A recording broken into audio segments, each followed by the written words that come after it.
कृष्ण शरणम मम। चौथा स्कंद। प्रथम स्कंद में अधिकार का वर्णन किया है। भागवत का श्रोता कैसा होना चाहिए आदि बातें बतलाई गई हैं। दूसरे स्कंद में ज्ञान लीला बतलाई है। मृत्यु जब समीप आ गई हो तब जीव कैसा व्यवहार करे, उस समय मनुष्य मात्र का क्या कर्तव्य है आदि का ज्ञान गुरु ने द्वितीय स्कंद में दिया है। पात्रता के अभाव में ज्ञान टिकता नहीं है, सुपात्र के अभाव में ज्ञान शोभा नहीं पाता है। धन और ज्ञान सुपात्र के बिना शोभा नहीं पाते हैं। जब तक ज्ञान क्रियात्मक नहीं होता तब तक वह अज्ञान जैसा ही होता है। बहुत जानने की अपेक्षा तो जितना जान लिया है उसे जीवन में उतारने का प्रयत्न कीजिए। ज्ञान जब तक क्रियात्मक न बन जाए तब तक उसकी कोई कीमत नहीं होती। जब ज्ञान क्रियात्मक होता है तभी वह शांति देता है। ज्ञान को शब्द रूप ही मत रहने दो, उसे क्रियात्मक बनाओ। विचार करने पर ज्ञान होता है कि ज्ञान का अंत न कभी हुआ और न कभी होने वाला ही है, परंतु ज्ञान जब क्रियात्मक बनता है तभी शांति मिलती है। गुरु के द्वारा दिए ज्ञान को क्रिया में और जीवन में किस प्रकार उतारना चाहिए, यह बात तीसरे स्कंद में बताई गई है। ज्ञान और क्रिया का मधुर मिलन कैसे करना चाहिए, यह बात तीसरे स्कंद में बताई गई है।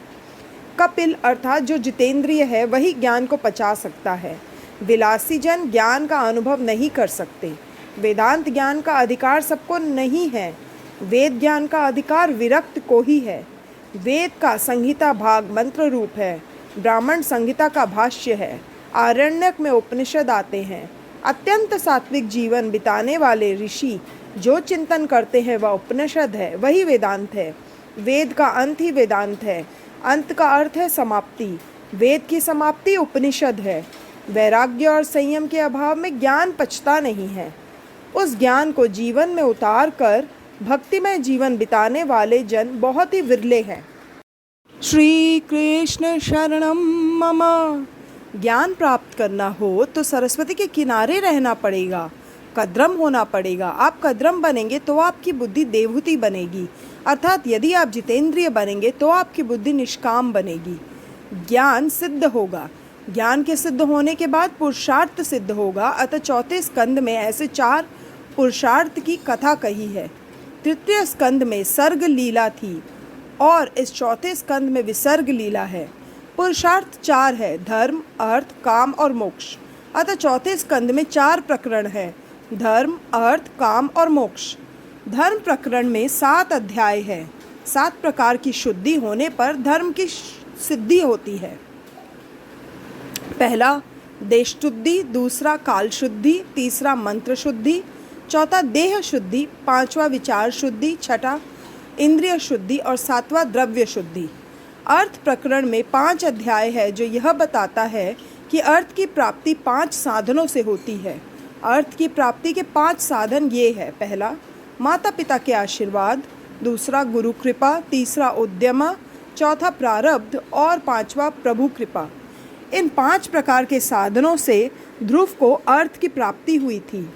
काम प्रकरण में 11 अध्याय हैं। ये अध्याय यह बताते हैं कि काम इंद्रियों में बसा हुआ है। 5 ज्ञानेंद्रिय, 5 कर्मेंद्रिय और 11वां मन। इन 11 ठिकानों में काम बसा हुआ है। रावण के 10 मस्तक थे, अतः रावण अर्थात काम इंद्रियों में बसा हुआ है। जो सबको आनंद देता है वह राम और जो सबको रुलाता है वह रावण। काम जीव मात्र को रुलाता है। काम मन में से जाता नहीं है, यही विघ्न रूप है। मन में काम आँख द्वारा प्रवेश करता है, इसलिए आँखों में रावण काम को मत आने दो। राम जैसे निर्विकारी बनोगे तो रावण अर्थात काम मरेगा, काम मरेगा तो राम मिलेंगे। मोक्ष प्रकरण के 8 अध्याय हैं। महाप्रभु जी ने कहा है कि प्रकृति के 8 प्रकार है। भूमिरापो नलो वायु खम मनो बुद्धि रेव च। अहंकार इति पृथ्वी जल अग्नि वायु आकाश मन बुद्धि और अहंकार। इस अष्टधा प्रकृति को जो काबू में रखता है उसे मोक्ष मिलता है। जो अष्टधा प्रकृति के बंधन में से मुक्त होता है वह कृतार्थ होता है। प्रकृति पर विजय पाने वाले को मुक्ति मिलती है। पृथ्वी जल आकाश वायु तेज मन बुद्धि और अहंकार को काबू में रखो। प्रकृति का अर्थ है स्वभाव। अनेक जन्मों के संस्कार मन में संचित रहते हैं। बड़े बड़े ऋषि भी प्रकृति को अर्थात स्वभाव को वश में नहीं रख सके हैं, इसलिए बंधन में पड़े हैं। अष्टधा प्रकृति पर विजय पाने वाले को मुक्ति मिलती है। प्रकृति के वश में जो होता है वह जीव है, और जो प्रकृति को वश में रखता है वह ईश्वर है। श्रवण, कीर्तन और 8 प्रकार की भक्ति जिसकी सिद्ध होती है वह ईश्वर का हो जाता है। तुम भगवान जैसे न बन सको तो कोई हर्ज नहीं, मगर भगवान के तो होकर रहो। श्री कृष्ण शरणम मम। इस प्रकार 31 अध्यायों का चौथा स्कंध है। 4 पुरुषार्थों में पहले धर्म है और अंत में मोक्ष, बीच में अर्थ और काम है। इस क्रम को लगाने में भी रहस्य है। धर्म और मोक्ष के बीच में काम और अर्थ को रखा गया है। यह क्रम यह बतलाता है कि अर्थ और काम को धर्म और मोक्ष के अनुसार प्राप्त करना है। धर्म और मोक्ष ये दोनों पुरुषार्थ मुख्य है, बाकी के दोनों अर्थ और काम गौण हैं। धर्म के वीरु कोई भी पुरुषार्थ सिद्ध नहीं होता। धर्म का हमेशा स्मरण रखो। सबसे पहला पुरुषार्थ धर्म है। धर्मानुसार ही अर्थ और काम की प्राप्ति करनी है। पैसा मुख्य नहीं है, धर्म ही मुख्य है। मानव जीवन में धर्म ही प्रधान है। धन से सुख नहीं मिलता, सुख मिलता है अच्छे संस्कारों से, संयम से और सदाचार से। प्रभु भक्ति से और त्याग से सुख मिलता है। धर्म से धन कभी भी श्रेष्ठ नहीं हो सकता। धर्म इस लोक और परलोक में सुख देता है। मरने के बाद धन साथ नहीं जाता, धर्म ही साथ जाता है। अतः धन से धर्म श्रेष्ठ है। जब से लोग अर्थ को महत्व देने लगे हैं तब से जीवन बिगड़ गया है। स्वामी श्री शंकराचार्य ने एक जगह अर्थ को अनर्थ कहा है। अर्थ अनर्थ भाव नित्यम। जब मनुष्य धर्म को धन से विशेष समझता है तब जीवन सुधरता है। अर्थ को धर्मानुकूल रखो। जो अर्थ धर्मानुकूल नहीं होता वह अनर्थ है। देश को संपत्ति की जितनी ज़रूरत है इससे अधिक अच्छे संस्कारों की ज़रूरत है। तुम अपने जीवन में धर्म को सबसे पहला स्थान दो। जीवन में जब काम, सुख और अर्थ गौण बनता है तभी जीवन में दिव्यता आती है। दिव्यता का अर्थ है देवत्व। धर्म की गति सूक्ष्म है। धर्म भी अनेकों बार अधर्म बन जाता है। सद्भावना के अभाव में किया गया धर्म सफल नहीं होता। सत का अर्थ है ईश्वर। ईश्वर का भाव जो मन में प्रत्यक्ष सिद्ध करे उसी का धर्म पूर्णतः सफल होता है। मनुष्यों के शत्रु बाहर नहीं है, वे तो मन के अंदर ही है। अंदर के शत्रुओं को मारोगे तो जगत में तुम्हारा कोई शत्रु नहीं रहेगा। धर्म क्रिया सद्भाव के बिना सफल नहीं होती। जगत में किसी भी जीव के प्रति कुभाव रखोगे तो वह जीव तुम्हारे प्रति भी कुभाव ही रखेगा। सभी क्षेत्रों में क्षेत्रज्ञ रूप से परमात्मा बसे हुए हैं, इसलिए किसी भी जीव के प्रति कुभाव रखना ईश्वर के प्रति कुभाव रखने के बराबर है। शास्त्र में तो यहाँ तक कहा गया है कि किसी जीव के साथ तो क्या, किसी जड़ पदार्थ के प्रति भी कुभाव नहीं रखना चाहिए। कहा गया है सुहृद सर्वभूतानाम। ऐसा नहीं कहा गया है कि सुहृद सर्व जीवानाम। जड़ पदार्थों के साथ भी प्रेम करना है। सब में सद्भाव रखो, अर्थात जड़ पदार्थों के प्रति भी प्रेम रखो। मनुष्य में जब स्वार्थ बुद्धि जागती है तब वह दूसरों का विनाश करने के लिए तत्पर होता है। तुम यदि दूसरों के प्रति कुभाव रखोगे तो उसके मन में भी तुम्हारे प्रति कुभाव जागेगा। श्री कृष्ण शरणम मम। इस पर विचार करने योग्य एक दृष्टांत है। एक देश में वहाँ के राजा और नगर सेठ गाढ़ मित्र थे। दोनों सत्संग करते थे। दोनों का एक दूसरे पर खूब प्रेम था। उस बन्ये का व्यापार चंदन की लकड़ी बेचने का था। सेठ का धंधा अच्छा नहीं चल रहा था। 4-5 साल तक घाटा हुआ। आखिरकार मुनीम जी ने बताया कि अब तो लकड़ी में दीमक लग गई है। बिगड़ा हुआ माल कोई लेता नहीं है। यदि इस साल में पूरे प्रमाण में चंदन नहीं बिकेगा तो व्यापार ठप हो जाएगा। अब चंदन जैसी कीमती लकड़ी ज़्यादा प्रमाण में राजा के सिवा कौन लेता। स्वार्थ मनुष्य को पागल बना देता है। मनुष्य के मन में जब स्वार्थ जगता है तब वह दूसरे का विनाश करने को भी तैयार हो जाता है। दूसरे का नुकसान करने वाले को कभी फायदा नहीं होता। मनुष्य के हृदय में जब स्वार्थ जागता है तब विवेक नहीं रहता। प्रत्येक मनुष्य के हृदय में स्वार्थ तो रहता है, मगर उसमें विवेक तो रखना ही चाहिए। जिसे बोलने में शर्म आए वैसा सोचना भी नहीं चाहिए। नगर श्रेष्ठ ने सोचा कि इस राजा को कुछ हो जाए तो बहुत अच्छा हो, वह मर जाएगा तो उसको जलाने के लिए चंदन की लकड़ी की ज़रूरत पड़ेगी। इस प्रकार मेरा सारा चंदन बिक जाएगा और व्यापार ठीक चलेगा। इस तरह सेठ के मन में राजा के प्रति कुभाव उत्पन्न हुआ। दूसरी ओर राजा के मन में सेठ के प्रति कुभाव जागा। उस दिन जब वह सेठ राजा से मिलने के लिए आया, तब राजा के मन में विचार उत्पन्न हुआ कि यह सेठ निसंतान है। यह यदि मर जाए तो उसका सारा धन राज्य भंडार में आ जाए। रोज के नियमानुसार सत्संग हुआ तो सही, मगर किसी को आनंद नहीं आया। 2-3 दिन के बाद राजा के मन में विचार पैदा हुआ कि जो पहले कभी नहीं उत्पन्न हुआ था, ऐसा दुष्ट विचार मुझे नगर सेठ के बारे में कैसे उत्पन्न हुआ। मनुष्य पाप को मन में छुपाए रखता है, जिससे उसका जीवन बिगड़ता है। राजा ने सारी हकीकत सेठ से कह दी। राजा ने कहा, तुम्हारे बारे में मेरे मन में बुरे विचार कभी नहीं आए। इसका कोई कारण मेरी समझ में नहीं आ रहा है। क्या तुमने भी मेरे बारे में बुरे विचार किए थे? सेठ ने कहा कि मेरा चंदन का व्यापार चलता नहीं है, सबका पोषण करना है, कोई माल लेता नहीं। सो मैंने विचार किया कि यदि आप मर जाएं तो कितना अच्छा हो। आप मरेंगे तो आपको जलाने के लिए चंदन की ज़रूरत पड़ेगी और मेरा सारा चंदन बिक जाएगा। राजा ने सेठ को उलाहना दिया कि खराब विचार तुमने क्यों किया? वैष्णव होकर ऐसे दुष्ट विचार करते हो, वैष्णव को शोभा नहीं देता। तुम्हारे मन में ऐसा विचार क्यों न आया कि राजा अपने महल के दरवाजे चंदन के बनवाए और इसलिए चंदन खरीद ले?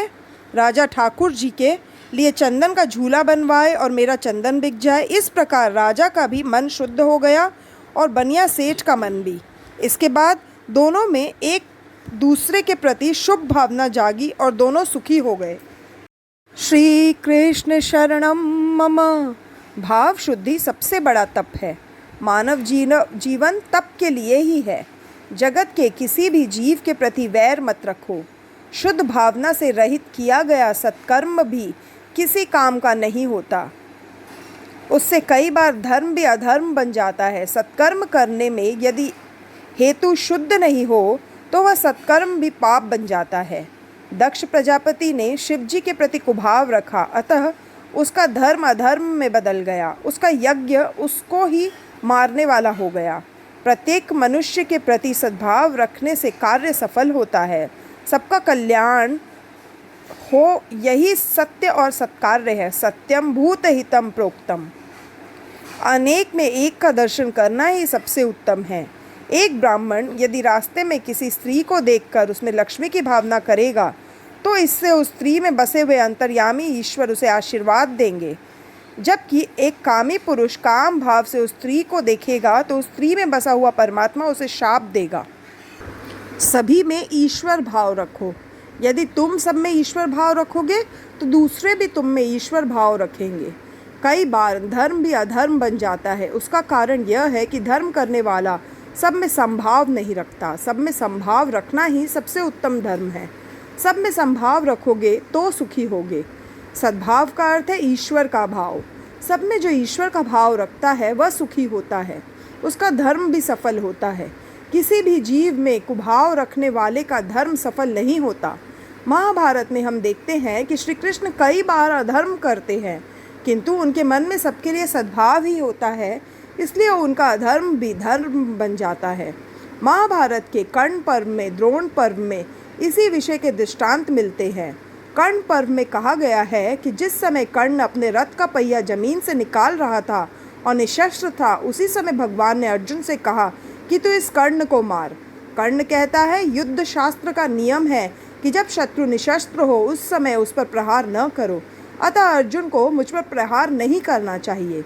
तब श्री कृष्ण कर्ण से कहते हैं, कर्ण, तुमने आज तक धर्म का कितना पालन किया है। तुमने स्वयं तो धर्म का पालन किया नहीं है और दूसरों को धर्म पालन करने का उपदेश देते हो। भरी सभा में द्रौपदी का अपमान किया गया, उस समय तुम्हारा धर्म कहाँ गया था? इस प्रकार द्रोण पर्व में कथा आती है। द्रोणाचार्य पांडव सेना का विनाश कर रहे हैं। श्री कृष्ण ने सोचा कि यह बुढ़ा मरेगा नहीं तो अनर्थ होगा। इतने में अश्वत्थामा नाम का हाथी मारा गया। श्री कृष्ण ने सोचा कि यदि द्रोणाचार्य को कहा जाए कि तुम्हारा पुत्र मारा गया है तो पुत्र के शोक के कारण ये युद्ध बंद कर देंगे। श्री कृष्ण शरणम मम, यह सोचकर उन्होंने घोषणा करवा दी कि अश्वत्थामा मारा गया। द्रोणाचार्य ने सोचा कि बेटा तो मार दिया गया है, अब युद्ध क्यों करूं? परंतु यदि धर्मराज युधिष्ठिर कह दे कि अश्वत्थामा मार दिया गया है तो मैं सच मानूं। युधिष्ठिर से भगवान कहते हैं, बोलो अश्वत्थामा मारा गया। युधिष्ठिर कहते हैं कि राज्य के लिए मैं असत्य कैसे बोलूं? भगवान कहते हैं कि दुर्योधन पापी है, वह मरेगा तो सुखी होगा और जीवित रहेगा तो अधिक पाप करेगा और दुखी होगा। जिससे सबका कल्याण हो वही सत्य है। द्रोणाचार्य ब्राह्मण होकर भी अधर्मी दुर्योधन की सहायता कर रहे हैं, वे पाप कर रहे हैं। द्रोणाचार्य अगर युद्ध छोड़ दे तो उनसे ज़्यादा अधर्म नहीं होगा। इसलिए कहता हूँ कि बोलो कि अश्वत्थामा हतः। भगवान ने बहुत आग्रह किया, इसलिए युधिष्ठिर को बोलना पड़ा कि अश्वत्थामा हतः। असत्य बोलने का पाप न लगे इसलिए वे उसके बाद बोले कि नरो वा कुंजरो वा, परंतु ये अंतिम शब्द किसी को सुनाई दे इससे पहले ही भगवान ने जोर से शंखनाद कर दिया। अतः ये शब्द किसी को सुनाई न दिए। दक्ष प्रजापति का यज्ञ रूप धर्म शिवजी के प्रति कुभाव रखकर करने के कारण अधर्म बनकर उसको ही मारने वाला बना। दूसरी तरफ श्री कृष्ण का असत्य भाषण रूप अधर्म भी सबके कल्याण के लिए किया गया होने के कारण धर्म रूप बन गया। सत्कर्म करते समय भाव शुद्ध रखो, हृदय शुद्ध रखो। शुद्ध भाव रखना ही सबसे बड़ा तप है। इसलिए तो सर्वेशाम अविरोधेन ब्रह्म कर्म संसार भे, यह मंत्र बोलकर प्रत्येक सत्कर्म का आरंभ किया जाता है। सबके प्रति सद्भाव रखो, सबको सद्भाव से देखो। सद्भाव के बिना किया हुआ सत्कर्म सफल नहीं होता। मैत्रेय जी कहते हैं, मनु भगवान के यहाँ 3 कन्याएं हुई, एक आकुति, दूसरी देवहूति और तीसरी प्रसूति। देवहूति की शादी कद्रम के साथ हुई थी। उनकी 9 कन्याएं हुई थी। उन 9 कन्याओं का ब्याह 9 ब्रह्मर्षियों के साथ हुआ था। प्रसूति का ब्याह दक्ष प्रजापति के साथ हुआ था। यह सब कथा कह चुके हैं। अब इन कद्रम की कन्याओं के वंश का वर्णन करता हूँ। मरीचि और कला के यहाँ कश्यप और पूर्णिमा नाम के 2 पुत्र पैदा हुए। अत्रि की पत्नी अनुसुईया के यहाँ दत्तात्रेय, दुर्वासा और चंद्रमा नाम के 3 पुत्र हुए। वे अनुक्रम से विष्णु, शंकर और ब्रह्मा के अंश से उत्पन्न हुए थे। विदुर जी पूछते हैं कि इन सर्वश्रेष्ठ देवों ने अत्रि मुनि के यहाँ क्या करने की इच्छा से अवतार लिया था, वह कथा कहिए। मैत्रेय जी कहते हैं, दत्तात्रेय अत्रि के घर आए हैं। पुरुष यदि अत्रि जैसा तपस्वी बने और स्त्री अनुसुईया जैसी तपस्विनी बने तो आज भी उनके घर दत्तात्रेय आने को तैयार हैं। श्री कृष्ण शरणम मम, नत्रि व अत्रि। सत्व, रज और तम, इन तीनों गुणों का जो नाश करे और निर्गुणी बने वही अत्रि है। सत्व, रज और तम, इन तीनों गुणों में जीव मिल गया है। इन 3 गुणों से जीव को अलग होना है। तर्जनी उंगली जीव भाव बताती है, अभिमान बताती है। जीवन में अभिमान प्रधान है। 5वीं उंगली सत्वगुण है। अंगूठा ब्रह्म है, इसलिए पुष्टि संप्रदाय में प्रभु को तिलक अंगूठे से लगाया जाता है। वेद में ब्रह्मा का नेति कहकर वर्णन किया गया है। इस जीव ब्रह्म का संबंध सतत होना चाहिए।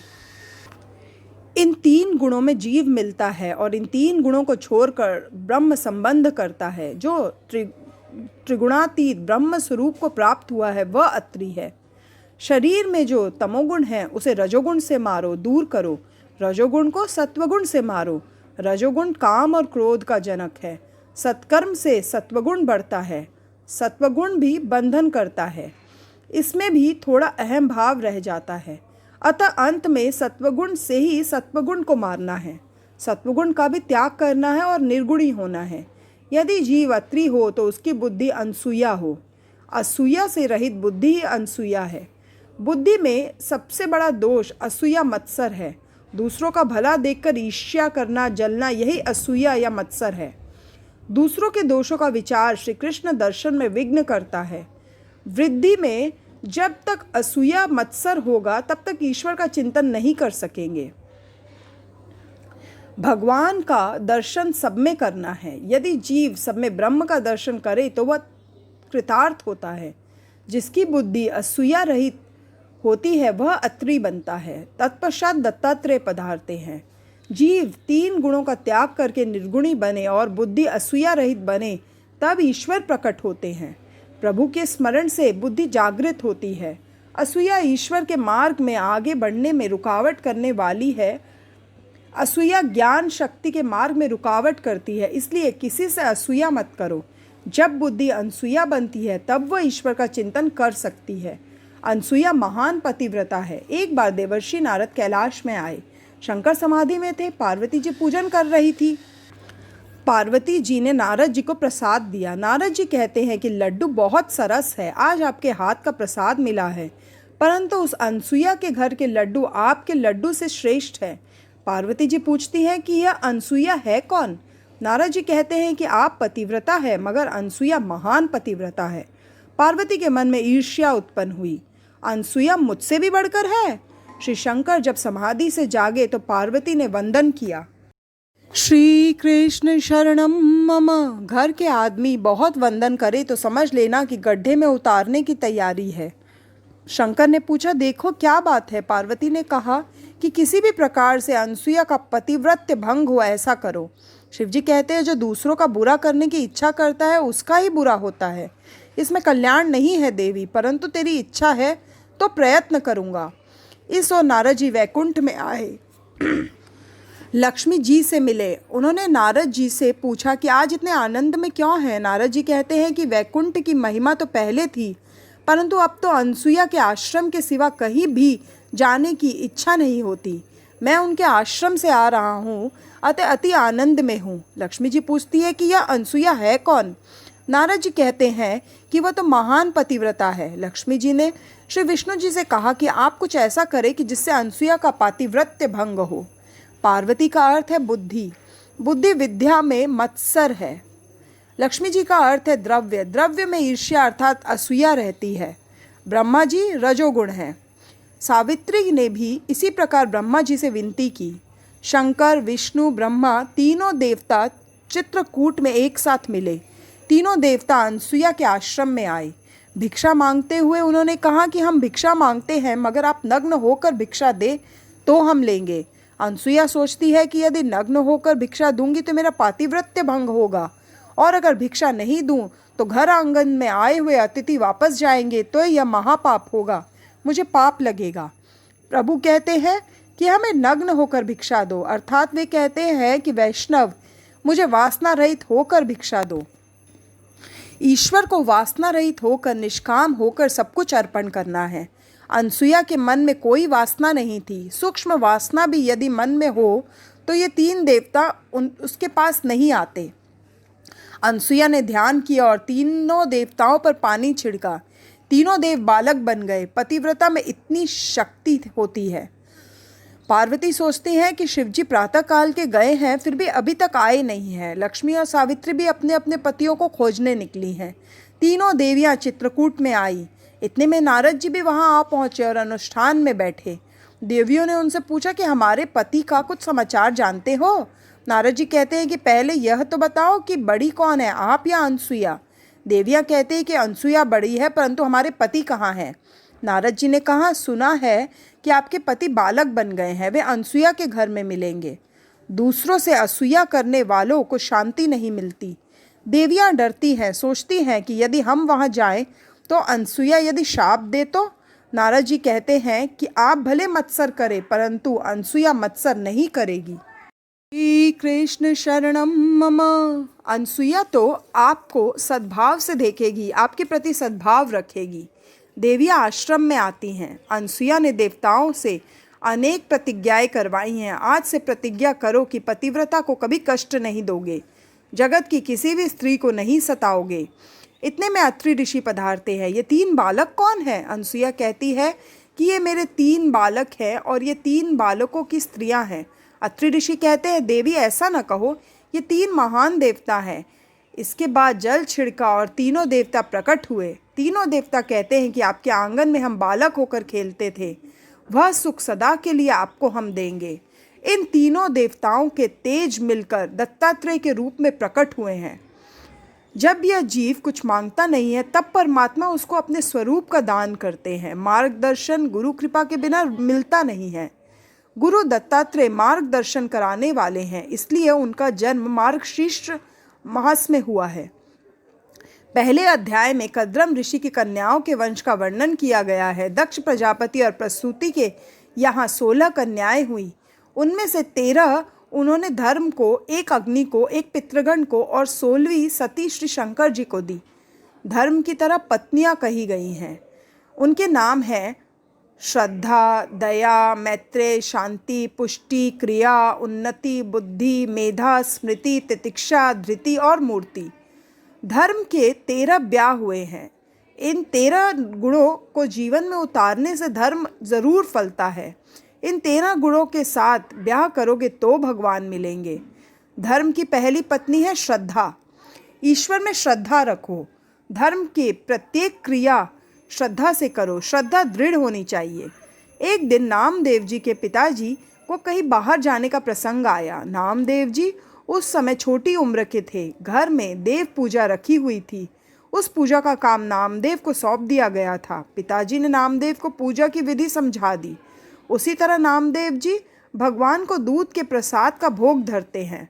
भगवान दूध पीते नहीं हैं। नामदेव जी बहुत मिन्नतें करते हैं। रोज तो पिताजी के हाथ से आप भोग को स्वीकार करते हैं। आज मुझसे कुछ भूल हुई है क्या? आप दूध क्यों नहीं पीते? पिताजी ने नामदेव से कहा था कि भगवान विट्ठलनाथ शर्माते हैं, उनको मनाना पड़ता है, इसलिए नामदेव बहुत मनाते हैं। विट्ठलनाथ, यदि आप दूध नहीं पिएंगे तो मेरे पिताजी मुझे मारेंगे। विट्ठल, दूध पियो ना। पर जब सब विनती व्यर्थ हो गई तो नामदेव जी मूर्ति के आगे अपना सर फोड़ने को तैयार हो गए। वे बोले, विट्ठल, दूध पीना है कि नहीं? दूध नहीं पियोगे तो मैं अपना सिर फोड़ लूँगा। श्री कृष्ण शरणम मम। भगवान नामदेव जी की दृढ़ श्रद्धा और भक्ति देखकर प्रसन्न हुए। जो ही नामदेव सिर पटकने को तैयार हुए, वहाँ भगवान प्रकट हो गए। भगवान ने दूध का कटोरा ले लिया और दूध पीने लगे। 5 वर्ष के नामदेव भगवान को दूध पिलाते हैं। जब नामदेव को लगा कि भगवान विट्ठलनाथ सारा दूध पी जाएंगे तो उन्होंने प्रभु को जोर से आवाज़ दी, विट्ठल, तुम सारा दूध पिए जा रहे हो? क्या मुझे प्रसादी नहीं दोगे? पिताजी तो मुझे रोज प्रसाद देते हैं। नामदेव का प्रेम देखकर विट्ठलनाथ जी बहुत प्रसन्न हुए। प्रभु ने नामदेव को गोद में ले लिया और दूध पिलाया। दृढ़ श्रद्धा भक्ति से, दृढ़ प्रेम से जड़ भी चेतन बनता है। जीव मात्र के साथ मैत्री रखो। श्रीधर स्वामी ने कहा है, सबके साथ मैत्री रखना तो शक्य नहीं है, पर यदि सबके साथ मैत्री न हो सके तो कोई हर्ज नहीं, मगर किसी के साथ वैर मत रखो। किसी से वैर न करना भी मैत्री करने के समान है। धर्म की 13वीं पत्नी है मूर्ति और उनके घर नर नारायण प्रकट हुए हैं। नारायण के माता पिता मूर्ति और धर्म हैं। मूर्ति में प्रेम रखो। जो मूर्ति को माता और धर्म को पिता मानेंगे उनके यहाँ नारायण का जन्म होगा। बद्री नारायण भगवान साल में एक बार मूर्ति देवी से मिलने के लिए आते हैं। धर्म पिता है और मूर्ति माता है। यदि धर्म का बराबर पालन करोगे तुम्हारे घर नारायण प्रकट होंगे। दक्ष प्रजापति की छोटी कन्या सती का विवाह शिवजी के साथ हुआ। दक्ष प्रजापति ने शिवजी का अपमान किया, इसलिए सती ने अपना शरीर यज्ञ में भस्म कर दिया। भगवान शंकर महान है, सचराचर जगत के गुरु है। संत ज्ञानेश्वर जी ने ज्ञानेश्वरी में कहा है, जगत में जितने धर्म संप्रदाय हैं उनके आदि गुरु श्री शंकर है। गुरु किए बिना मत रहो। सभी मंत्रों के आचार्य शिवजी है, इसलिए उनको गुरु मानकर मंत्र दीक्षा लेनी चाहिए। विदुर जी पूछते हैं, देवों में सबसे श्रेष्ठ शिवजी के साथ दक्ष प्रजापति ने वैर किया। इस बात को सुनकर बहुत आश्चर्य होता है। यह कथा मुझे विस्तार से सुनाइए। मैत्रेय जी कहते हैं, प्राचीन काल में प्रयागराज में बड़ा ब्रह्मसूत्र हुआ था।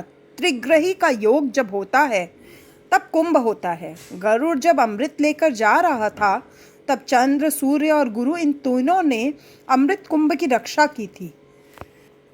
ज्ञान और भक्ति जब मिलते हैं तब मानव समाज में सुख और शांति होती है। प्रयागराज में बड़ा ब्रह्मसूत्र हुआ। सभा में शिवजी अध्यक्ष के स्थान पर थे। उस समय दक्ष प्रजापति वहां आए। जहां भी मनुष्य बैठा हो वही भक्ति करे, वह उत्तम भक्त है। शिवजी महाराज भगवान नारायण का ध्यान कर रहे थे। सभा में कौन आया और कौन गया इसका उनको भान नहीं था। दक्ष वहां आए। दूसरे देवों ने उठकर उनका सम्मान किया, परंतु शिवजी खड़े नहीं हुए।